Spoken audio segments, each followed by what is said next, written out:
Now over to my colleague, my wonderful colleague, Reed Wilson, the Hill's national correspondent. Reed is standing by with Congressman Cheri Bustos, who is the chair of the Democratic Congressional Campaign Committee. Reed, over to you. All right. Thanks so much, Steve. And Congresswoman Bustos, thank you for joining us today. I wanted to start with you enter this cycle with 232 Democrats in the House of Representatives. How likely is it that that majority is going to be larger come January? I think it's highly likely. And let me go back to early 2019 at the start of this cycle, where we began investing right off the bat. And we have a huge battlefield. So not only do we have the 42 frontliners, what we call frontliners, most of whom are freshman members of the U.S. House of Representatives, most of whom flipped seats from Republican to Democrat last election cycle. So we start with that, and then we look at the additional 31, what we call red to blue candidates. So these are Democratic candidates running in either open seats or Republican-held seats right now. So that's the extent of this battlefield, and that will grow even more, probably by another 10-ish battleground districts between now and Election Day. So it's a big battleground. We've invested early. We have the resources. We have a 5-to-1 cash on hand advantage right now in some of these key races over the Republican member or challenger. And we've got the right candidates, the resources, and we are ready to mobilize even in the middle of a worldwide pandemic. So, Reed, my prediction as we sit here is that we will not only hold on to this Democratic House majority, but we will grow it. So you've got 40-something frontliners, 40-something, going to be 40-something target seats, about 20% of the House competitive this time around. What does success look like in November? Are you going to be happy adding 2 or 3 seats, or are you not going to be happy until you're adding 10 or 20? Well, I'm not going to assign a number to it right now, but shoot, I'd be happy with adding as many as we can possibly add. You know, that's the goal. I remember going into this election cycle and some of those very early meetings when we were looking at all of the possible pickup opportunities. And early on, I can tell you this, we never would have been saying that we're going to pick up seats in Indiana, Alaska, Montana. But I can tell you right now, those all look like real possibilities. And that's on top of looking at Texas, where last cycle we flipped 2 seats. We have Lizzie Fletcher and Colin Allred. And now we're looking at as many as 5-ish or even 6 seats in Texas where we have the opportunity to flip those from Republican to Democrat. I want to zoom in on Texas a little later, but you mentioned a bunch of different sort of types of districts there. I know the districts in Texas are suburban and exurban, and then you've got rural communities like Montana, like Alaska. Is there a common thread among the districts that you're targeting? Do they have sort of an archetype? Yeah, I would say if there are some common threads, it's that they are becoming more suburban. They are where there is a growth in college-educated residents, and where the change in demographics is that they are the communities of color are growing. And especially when you look at Texas, that is the common theme. And it's why early on in the cycle, we coined that term Texodus. And what that was these Republicans who were serving in Texas in the U.S. House of Representatives, and they made this decision that, hey, I'm getting the heck out of here. I don't want to keep serving in the U.S. House of Representatives. So that opened up, so we have more open seats there, which makes it easier for us to be successful. But I would say those are the common themes. More people of color, more college educated, more suburban. And along those same lines, what about the candidates themselves? Who have you found most success actually getting on the battlefield this year? Just unbelievable talent. Early on, we recruited doctors, we recruited combat veterans, public health advocates, people who are uniquely suited to run during this crisis. And, if we could just go through a few of them, we have people like Candace Valenzuela, who's running to be the first ever Afro-Latina in Congress. We have people like Jackie Gordon out of New York 2nd District, who served combat tours in Iraq and Afghanistan. She also spent her career as a public school guidance counselor, and she's a yoga instructor on top of that. We have people like Hiral Tipirneni, who's an ER physician out of Arizona's 6th District. She's running with that background in healthcare And she's continually talking about how to keep people safe during this pandemic. And then we've got people who are like Christina Hale out of Indiana's 5th District, who would be the first Latina elected to serve in the U.S. House of Representatives from Indiana. But it is like list after list. Let me throw one other person out there, because I know that, you know, we have a lot of women on our list of our red to blue candidates. Out of the 31, we have 26 of them are women. So in our key districts, but I have to do, I can't leave our men out also, but we have a guy named Shree Preston Kulkarni, who's running out of Texas 22, who's a former Foreign Service officer. He is running in this suburban Houston district in 21 different languages. You know, that first of all, it takes a lot of coordination, but that's also realizing the moment that we are in right now.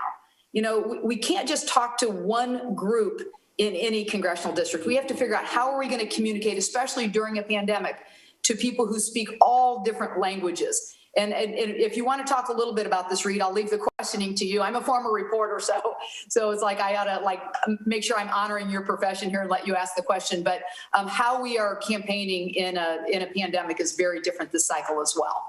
Yeah, and there's a fascinating sub-story, too, about the growing power, especially of Indian Americans in states like Texas. I want to ask, you did mention 4 of those 5 candidates you mentioned were women. We're 100 years after the 19th Amendment. We've seen more women win party primaries this year than any year in American history. Are we on the brink of a new year of the woman? I think we are. I mean, look, we've had what we call our red to blue program for many election cycles. And there's never been an election cycle where 26 of 31 red to blue candidates are women. And by the way, 10 of those candidates are people of color. So we are a reflection in the Democratic Party. We are a reflection of what this nation is.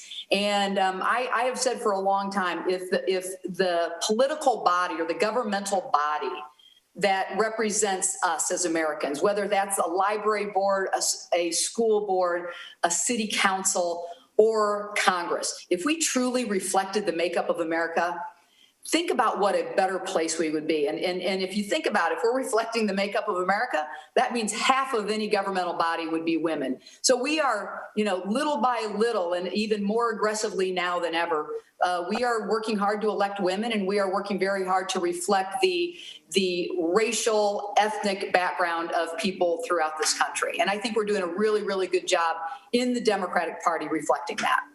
You touched a little bit on the way the coronavirus pandemic has changed campaigning this year. Can you go into a little more depth about that? What are your candidates doing this time that maybe they hadn't done in the past, and what are they being forced to sort of avoid? Well, first of all, let's talk about like the dynamics that where you have to adapt a campaign now. You know, we cannot safely go out knocking doors. There's a huge risk to that. And we want to make sure that we are respectful of people's health. So at the Democratic Congressional Campaign Committee, we built from scratch what we call the Virtual Action Center.